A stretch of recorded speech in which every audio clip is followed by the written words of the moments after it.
questionable moves, and I pointed that out in my article. Like you brought up Darren Sproles, Lance Moore, Jimmy Graham. We're talking about productive players still in their primes of, and Malcolm Jenkins is another one. I mean, you can go on and on about guys who have left this team and are still productive or were productive for another couple of years. So that is really concerning to me right now, because right now Delvin Breaux and we have Cortland Finnegan, but Delvin Breaux is really the elder statesman. And we're talking about him playing in his second season in the National Football League. He did play in the CFL, but this is concerning to me at this time. And if you didn't really have a backup plan, but you did it because you're angry with the young man, I don't understand why these coaches don't want to sit down and talk with their players like in old days, just to have, we need to talk. We need to have a conversation, man to man. It's more like these guys play tit for tat, really, really immature type of behavior between coaches. That's exactly coaches and the players, man. Immature. No, they get in their feelings. That's immature. Diva, how you doing? That's immature. They get in their feelings. They get in their feelings a little bit. Yeah, they're catching feelings. Diva, how you doing? Yeah. Good to hear your voice. I'm good. How's everyone doing? I'm sorry I'm a little late. I got a little held up at work. Hey, Charita. Hi, Remy. I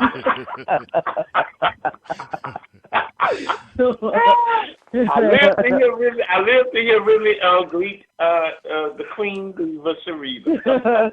Hey, Charita. So yeah. Hi, Mr. Derek, and hello, Kyle. Like I said, I was a little held up at work, but I wanted to call in and catch up on what I missed. Well, Diva, and you said they're catching feelings and yeah. I know sometimes you hear the pulse of the street and you hear some backroom talk a lot. Anything that's filtered down your way? Nothing has really filtered down my way, but the fact that it came out that Dennis Allen and Keenan didn't get along too much, and I due to my new line of employment, sometimes I get told that too, and it's like, no, I ain't catch feelings, because I don't know who you are. I don't care that much. But at the end of the day, like you were saying, it makes more sense for a coach if there are issues where you're not getting along with somebody. There's supposed to be if you get to a certain level of adulthood, you're supposed to go on ahead and you have a mouth, they have a mouth. You sit down and you air your grievances and you put it out there. I know I'm very good for telling people that, hey, especially if it's somebody that I don't, on certain levels get along with them, but at the same time, we have to be respectful if we have to work with each other. I ain't got to be in love with you. I ain't got to hold hands and sing Kumbaya with you, but here, we're both here for a goal or a purpose, to collect a paycheck, to do a job, to win something. So that's what I feel that, like you were saying, that's probably the best way to do it, not just get in your feelings and or be butthurt enough where it's just like, you know what, well, it's going to be one or the other, so this one's got to go. Because like you said, we got somebody who is in their second year of playing in the NFL. And even though Cortland Finnegan is, I feel a little comfortable. He's somebody that's established and has been in the league, kind of a little bit of a journeyman right now. Is he familiar with what defense we're playing? Has he played that previously in all the other locales that he's been? So that's the two that we got working with. I would have felt comfortable with having that more veteran player who's been here for that length of time, rather than you just, be like, you know what, well, we're going to break up. Well, and we're going to break up, and we're going to break up a couple of weeks before the season it gets real. Right. And not only that, and you guys can correct me if I'm wrong, you still had a couple weeks left. Right. To really make that final decision on a guy. And plus, if you believe, let's say he does get healthy, right? Mm-hmm. You probably gave up on an asset that you could have made a trade for. Yeah, absolutely. Right? Absolutely. I mean, Barry, when you look at it, it just doesn't make sense that I'm almost 50. I know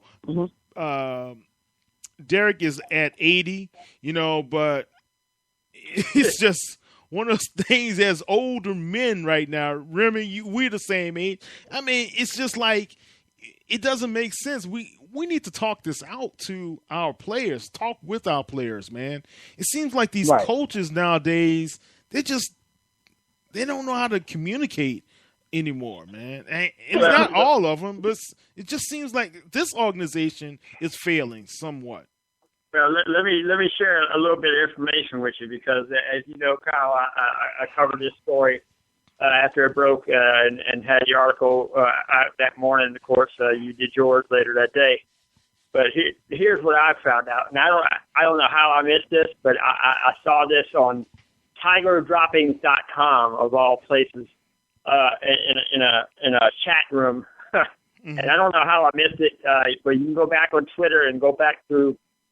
Mike Triplett of ESPN, who the Saints beat writer and former Saints beat writer for NOLA.com, Tom Sticky-Yoon, and he had tweeted out, I want to say it was about, maybe 3 weeks ago, and I missed it. I don't know how I did, but I did, that Keenan Lewis had asked Saints organization, and I'm going to guess Mickey Loomis specifically, which is why I'm going to drag Mickey Loomis's name into it, asked that the remainder of his contract, the one that he just renegotiated last year in the off season, and signed, and revised his contract and signed a new 5-year deal for $25.5 million.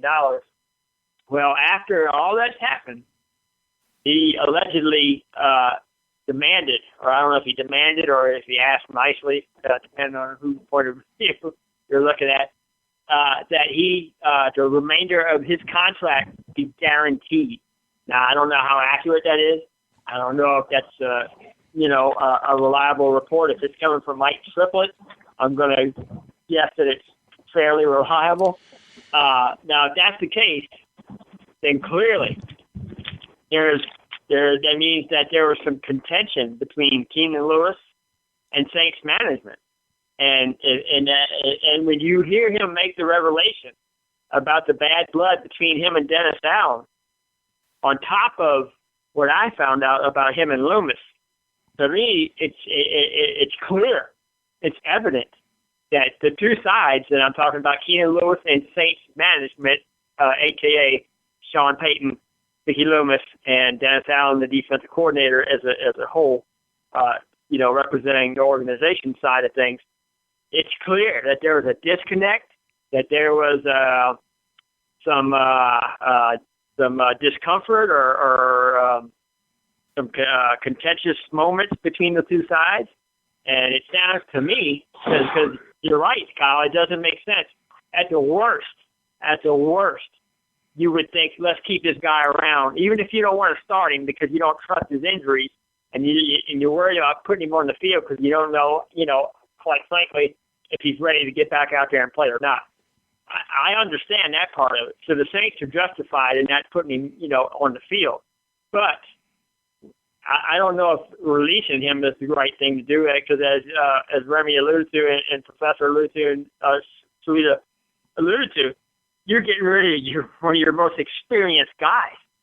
So, at the worst, look, if you're beefing, so to speak, as you said, Kyle, that's the type of stuff that can be worked out behind closed doors, mano a mano. Yeah. And the disconnect is that Saints management is too proud, or they're too arrogant, or whatever the case may be, that they don't talk to guys no more. They just get rid of them now. Exactly. And it started with, it started way back with the Sproles incident. You saw how, know whether you agree with Sproles' wife or not, where she went off on social media. I think her she had the right idea. She maybe went about it the wrong way, but she had the right idea, which was that her husband got dissed. He was disrespected, plain and simple. They didn't even tell the man he was being traded. He found out he was getting traded on Twitter. So as well as Lance Moore. Right. Yeah. Lance Moore. I mean, you named them all in your article. So, and which is why the whole reason why I didn't have a problem publishing your article, because I fully believe you were right in that aspect of it. The only thing I disagreed with was that maybe when you got 3 surgeries in less than a calendar year, and then you get hurt again when you get to camp, that's injury prone. There's no other way to say it. Well, I know it's not his fault, but the man was injury prone. Yeah, look, I don't have a problem with the guy. That's why he didn't get on the field. So but let's not make no mistake. Barry, Go ahead. I have to interject, man. I don't really say it's a problem because the guy's injury prone. And I understand you've got to have players to play to do the evaluation so you can put your product out there on the market, on the football field, right? So that's not where I was coming from. I was just coming from the human side of things. Yes. If this guy has produced for you, has played hurt, has contributed, and may be a productive asset for your team, you're not Bill Belichick. That's what Belichick does. He gets rid of people he doesn't really care. He doesn't want to explain it, and he gets rid of them, and they're gone. We need to do something a little bit better than that, guys. That's all I'm saying. It's just okay. And that's a good point. Is that maybe that's what the Saints is. The Saints are always trying to emulate or copy off of people. They wanted to copy Seattle's defense. Okay. So now maybe they want to copy New England's organizational style and just be cutthroat type of people, and not have your personal feelings be damned. We're just going to do what we want to do, and if you don't like it, oh well, here's the road. Hit it. Yeah. Okay. And that's what they're doing. All right, Remy, well, you have something to say? Let me comment on this, man. Go ahead. All right. It's not just at the Saints organization. Now, we do this radio show, and we have my baby Charita. We call her the diva. Okay, but we are not dealing with football players anymore. We're not dealing with old school men anymore. That's true. Our NFL is dealing with a bunch of divas. And they are not men you can approach and talk to these days. They are a bunch of divas.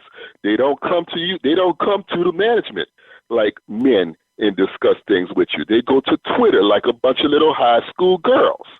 And they say what they have to say in Twitter. If I'm a manager, if I'm a coach, I'm not going to talk to anybody like that, because I'm a man and I still handle things the old school way. You got a problem, you come to me and we'll deal with it. But if you're taking everything to Twitter like today's athletes do, I don't have anything to say to you. You don't like my team, you don't get along, you can get you can clean your locker and you can go somewhere else. That's the way I would deal with it as well. So it's because we have all these divas in the NFL, and not just the NFL, professional sports, period, these days. Yeah. That's how they act, and what you're seeing is a reaction to their actions. Well, that's a very valid point, but still, I think the smarter reaction was to keep him on board another 2 weeks and see if you could trade him. So, if that was the case, man. Yeah, get something in return for him at least. Yeah. And stay, because now you're eating. Because now basically you're eating millions of dollars. $6.3 million. Yeah. So I mean, exactly. Okay, let's move on, guys. Let's move on. Good discussion, and all right. Saints are playing the Steelers. Professor, what are you going to look for in this particular game?